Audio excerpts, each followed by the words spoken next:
some people, they wonder why sometimes you'll go to a Muslim majority country and you don't see many people practicing. But then you go to a quote unquote secular country and then you see, like there are Muslims there that are, really holding on to the faith. And actually some people who are secularists will try to rub this in our face and say like, oh, look, you can practice your religion freely here. Like secularism is the best thing. First of all, you're misunderstanding secularism. Every country in the world right now is a secular country, right? Don't be fooled just that some countries instrumentalize the religion for their own purposes, right? Like there is no such thing as a place where, Allah's guidance is the top, and if the state needs to go away, because we deem it illegitimate, then it's gone. No, every single country in the world right now on the face of the earth is a secular country. Some of them use religion for their own purposes, to a greater lesser extent, or declare one religion to be the official religion. Again, their version, their interpretation of that religion, right? That's actually a secular move.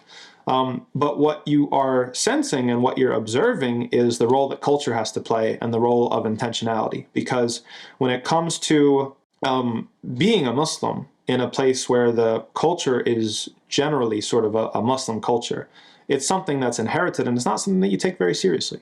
We're talking in generalities, of course, right? Whereas if you come to a place where the predominant culture has many features of it that's against your faith or against Islam, then one of two things is going to happen. Either you're going to be completely assimilated and you're going to just become not recognizable anymore as a Muslim. You're going to basically leave the religion, or you're going to rediscover the value of your faith and you're going to now choose it as something that is yours, and you're going to take ownership of it and you're going to make it yours.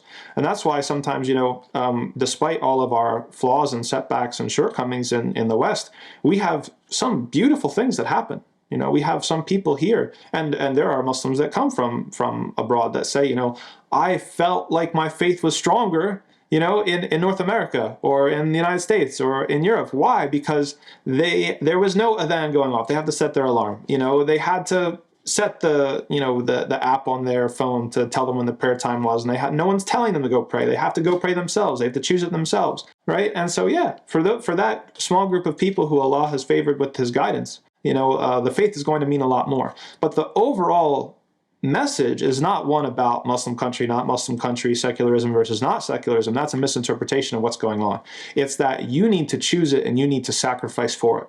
That's how faith works. The more that you take ownership of it and the more that you sacrifice for your faith, the more it's going to mean to you, right? If you make sacrifice after sacrifice after sacrifice and then somebody wants you to compromise, you're going to say, no, I'm not going to compromise. I've already made all these sacrifices, right? Somebody who, and this is why we see it with converts. Why do converts have a completely different sort of orientation towards Islam than a lot of other people? Because a lot of times they have left jobs for Islam. They've left relationships for Islam. They have, endured the insults or the harsh speech or even abuse from family members because of this decision that they made. So then when somebody, tries to ask them to compromise on something within their religion, you think that they're going to compromise it? Of course not. They've already gone through so much and sacrificed so much just to be a Muslim, right? And so that's what you're observing. You're observing the need to actually and actively sacrifice for your faith.